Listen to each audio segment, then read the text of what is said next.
Olá, tudo bom? Eu sou o professor Daniel de Arte e estamos aqui para uma aula de teatro, né?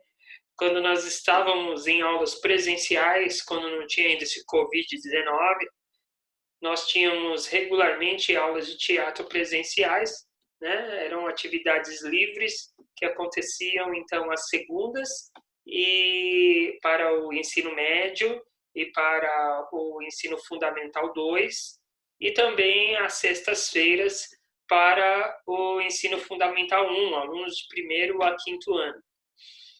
Então, nós faremos essas aulas agora também aqui, né? Através do nosso meeting, tá certo? E essas aulas acontecerão também às segundas-feiras, das 18 às 19, para o ensino fundamental 2, que é alunos do sexto ao nono ano, e ensino médio, tá ok? E de sexta-feira, então, os alunos menores de primeiro a quinto ano poderão participar do meeting, que aí é só para eles, tá? Hoje nós vamos falar sobre um assunto que eu já tinha falado um pouquinho lá nas aulas presenciais e eu vou falar de novo. Peço que os alunos que frequentaram as aulas presenciais tenham um pouquinho de paciência, tá certo?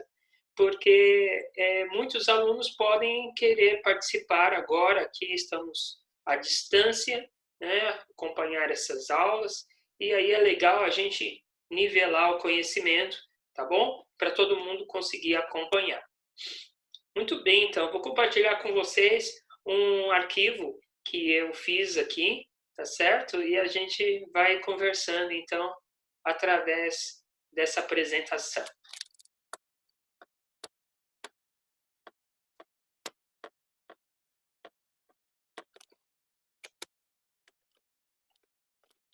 Bom, gente, essa é a introdução ao teatro, tá?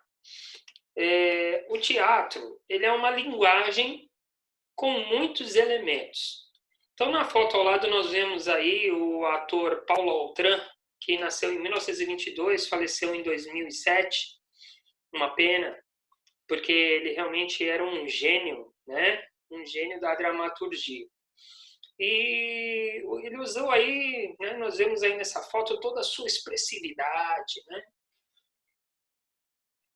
Difícil fazer, né?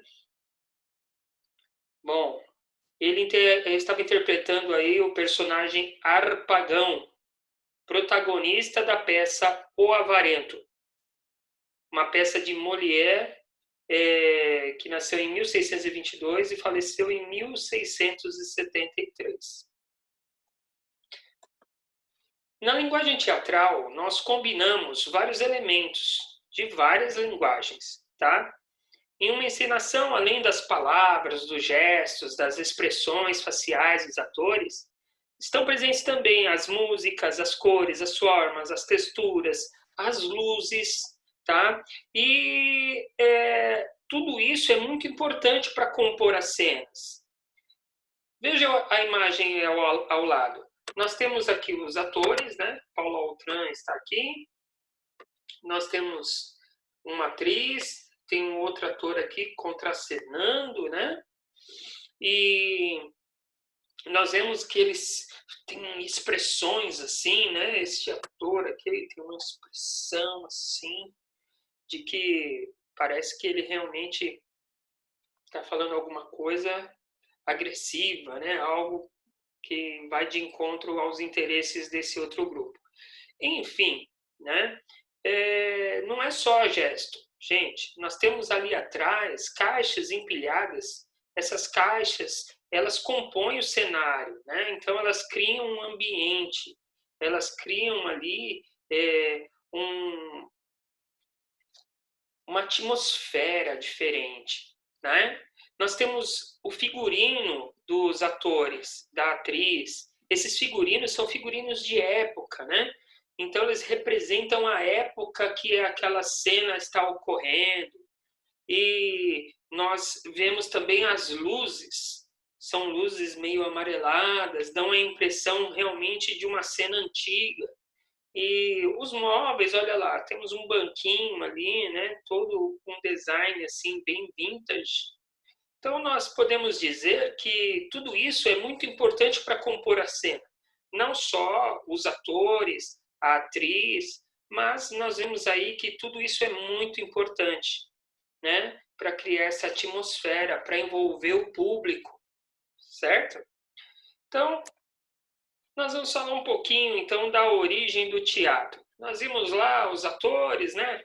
As atrizes naquele palco bonito, né? Com um cenário bacana lá atrás, alto, pé direito alto, né? Muito bom, legal. Gostaria muito de encenar num teatro como aquele. Porém, né?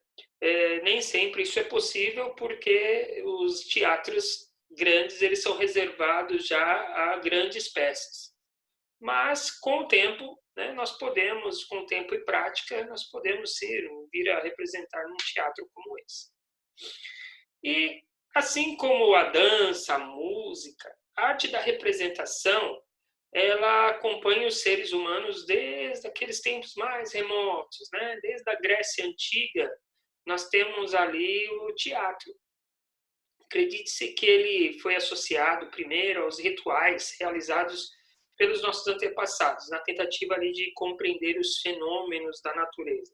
Então, os gregos antigos, eles tinham tragédias, comédias, e através das tragédias e das comédias, então, eles representavam coisas, eles explicavam, né, os fenômenos da natureza e também eles explicavam situações da vida. E as encenações teatrais, como nós conhecemos hoje, então, como ela teve início lá no início na Grécia Antiga, né, no sexto século antes de Cristo, nasceu ali nas festas dionísicas. As festas dionísicas elas eram festas em homenagem ao deus grego Dionísio, que era o deus do vinho e da alegria e das festas. E nas festas que duravam ali uma semana, essa festa eram apresentadas várias peças, tá? Várias peças teatrais. Mas nessas peças teatrais sempre se apresentavam, né, não na primeira pessoa, e sim na terceira pessoa, né? Ele, Dionísio, o deus do vinho, o deus da festa, o deus da alegria. Ele nos ensinou a plantar vinhedos, ele nos ensinou a fazer o vinho. Demos graças ao deus Dionísio. Só que uma pessoa, né, que era conhecido como Tespes, ele era um corifeu, tá? O que era um corifeu? Corifeu era um cantor principal, ok? E ele fazia parte de um coro, que vem do grego choros, significa roda ou canto em conjunto. E esse corifeu, Tespes, ele fez de um jeitinho um pouquinho diferente. Ele representou assim: eu, Dionísio, o deus do vinho, o deus da festa, o deus da alegria, eu ensinei vocês a plantar os vinhedos. Vocês devem a mim devoção. E aí, com essa representação, nasceu a dramaturgia. Ele começou a falar em primeira pessoa e aí todo mundo achou meio estranho e tal, né, no início, mas achou interessante né, aquela questão de ele se colocar em primeira pessoa e isso aí tomou um rumo muito maior. E aí Tespes, ele passou a representar não só o papel do deus Dionísio, como outros papéis que ele também criou, e ele começou a sair lá com a sua carroça, interpretando os personagens que ele criava. Vamos ver a seguir a obra do artista Gustav Klimt. Ele retratou Tespes em uma de suas obras. O Carro de Tespes, de Gustav Klimt. É uma pintura, tá? óleo sobre parede. Ela mede 2,80 m por 4 metros, portanto é um mural, tá? E está no Teatro Burg, em Viena, na Áustria. E ali nós conseguimos ter uma ideia da representação.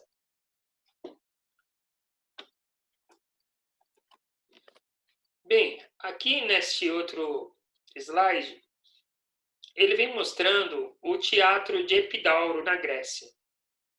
Ele era um teatro de arena, né? Ele era um teatro aberto, a céu aberto. E esse teatro, ele tinha capacidade para cerca de 12.000 pessoas, em 55 fileiras. E os assentos eram de pedra e eram feitos em degrau. Sabe quando a gente vai no cinema e a gente senta lá no estádio?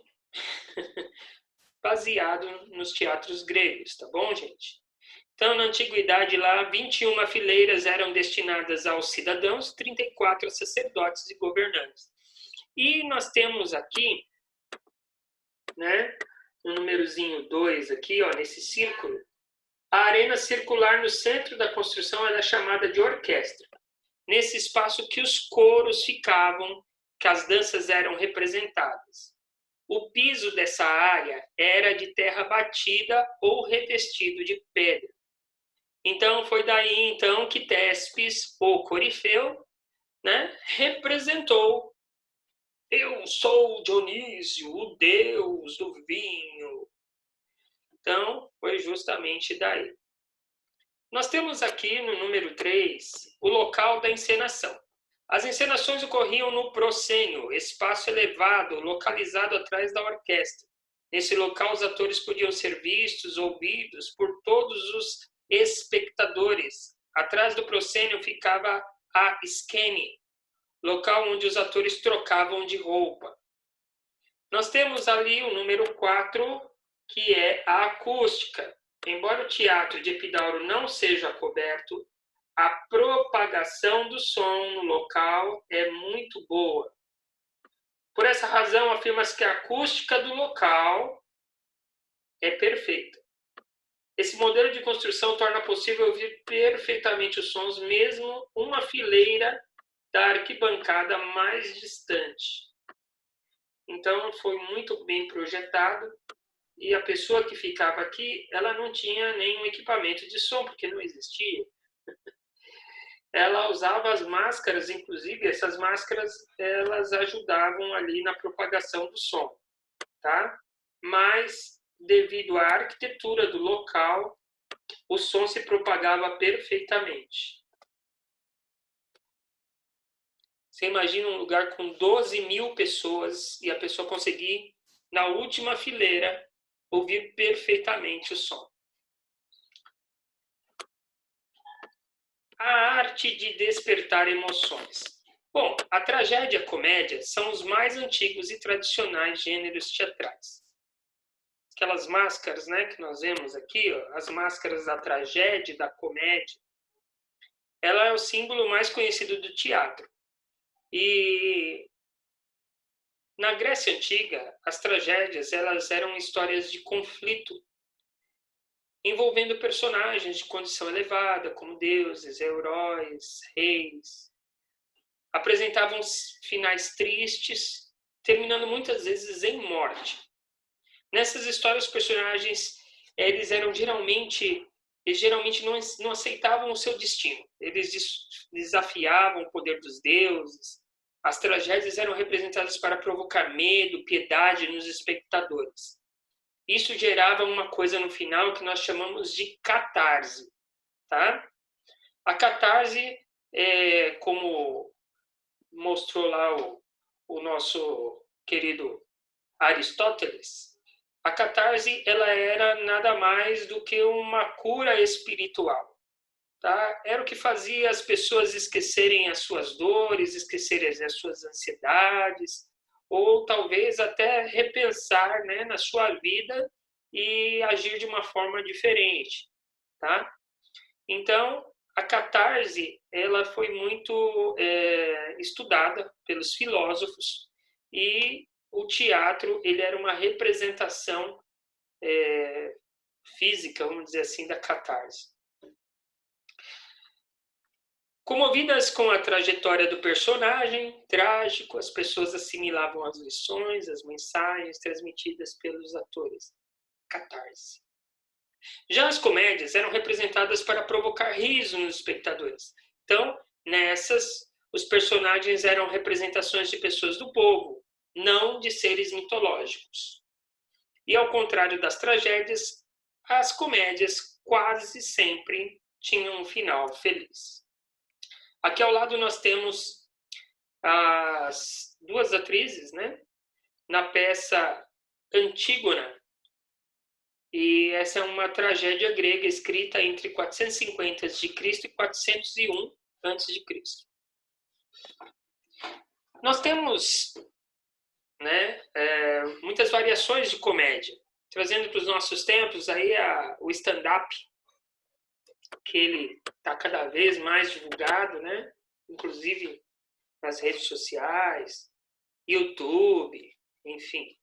Nos últimos anos tem feito muito sucesso a comédia stand-up. E os espetáculos de humor, né, eles são muito populares, não só aqui, mas também nos Estados Unidos. Inclusive tem bares lá onde as pessoas vão para ouvir stand-up. Ele se caracteriza pela presença de apenas um ator no palco. Ele escreve o próprio texto, com base então em assuntos do cotidiano, e chama-se stand-up, que o termo em inglês significa levantar-se, porque o comediante geralmente fica em pé. Antes do sucesso do stand-up, nós temos aí muitos comediantes brasileiros, como José Vasconcelos, Chico Anísio, Jô Soares, que eles já se dedicavam a esse tipo de comédia, a comédia em pé.